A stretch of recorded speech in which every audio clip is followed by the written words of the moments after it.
U.S. Vice President's shocking statement on China.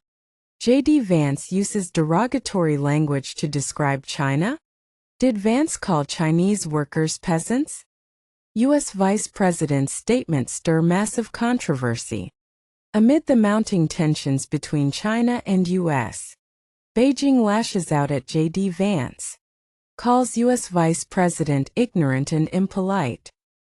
China has lashed out at U.S. Vice President JD Vance, calling him ignorant and impolite, after he made a controversial remark about the United States borrowing money from what he called Chinese peasants.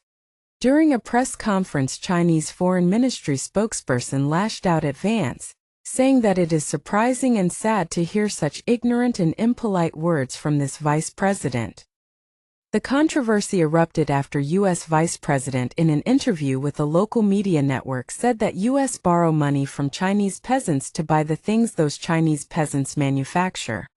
JD Vance made this shocking statement while defending U.S. President Trump's tough trade stance, including sweeping tariffs that have roiled global markets. Remember, U.S. President Donald Trump has upended the world economy with sweeping tariffs that have raised the specter of an international recession, but has ruled out any pause in his aggressive trade policy despite a dramatic market sell-off. In latest escalation, U.S. President Donald Trump has threatened China with a whopping 50% additional tariff, on top of the 34% levy on Chinese imports announced a few days back.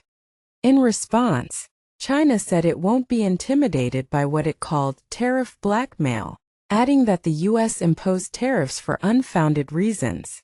Trump has given China 1 day to undo its 34% reciprocal tariffs announcement on U.S. imports, and said the additional 50% tariff would be applicable from April 9 if the deadline is not met. Donald Trump on April 2 announced reciprocal tariffs on trading partners.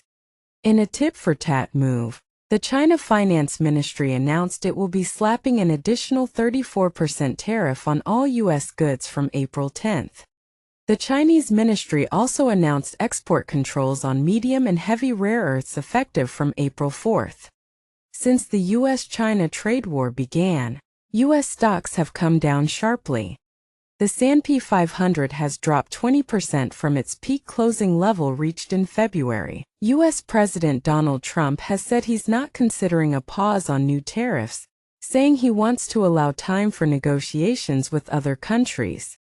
Asked specifically in the Oval Office about a potential break, reports which were refuted earlier by the White House, who called it fake news, Trump responded saying, "We're not looking at that."